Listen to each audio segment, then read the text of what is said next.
எப்பா மாமா ஆக்சிடென்ட் ஆயிடுச்சுப்பா, கையில் கட்டு போட்டுருக்காரு. ஆக்சிடெண்டா? ஆ, அப்படிலாம் ஆக வாய்ப்பு இல்லையே. நேத்தான் ஒரு துணி கடைக்கு முன்னாடி இருக்கிற பொம்மையை பார்த்து குறுகுறுன்னு பார்த்துட்டு இருந்தான். இல்லைப்பா நேற்று சொன்னாங்கப்பா, அதனால வந்து சொன்னேன். சரி வா, என்னான்னு போய் ஒரு எட்டு பார்த்துட்டு வந்துடுவோம். அப்படிலாம் இருக்க வாய்ப்பு இல்லையா அவனுக்கு?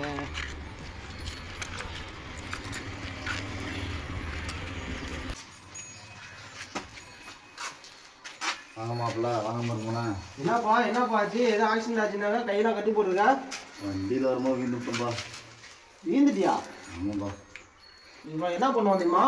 2 வீல் இருந்தாலும் ஒரே வீலில் டிரைவிங் பண்ணிட்டு போவான். அப்படியே அவன் வண்டி ஓட்டுவான், இவன் போய் கீழே வந்துட்டாங்கிறான். இதெல்லாம் நம்புற மாதிரியா இருக்கு? வருமா விட்டுருந்தா.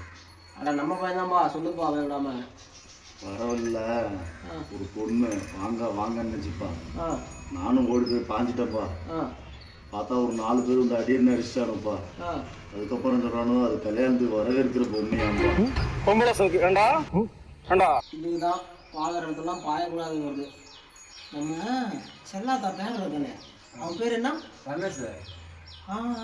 ரமேஷ். அவன் அப்படிதான்ப்பா.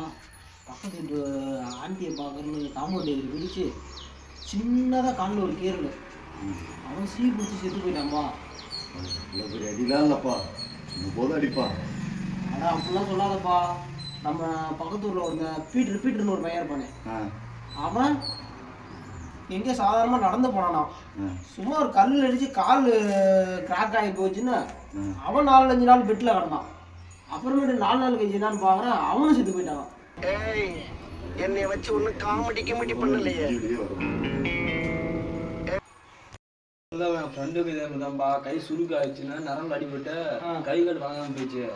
ஓகேயா மாப்பிள்ள என்னப்பாச்சு? நம்ம வந்ததை யாராவது பார்த்தாங்க? இல்லைப்பா. வா இடத்த சீக்கிரம் காலி பண்ணு. நம்ம ஏதோ நடந்து சொல்ல வந்தா அவன் முடிச்சுட்டு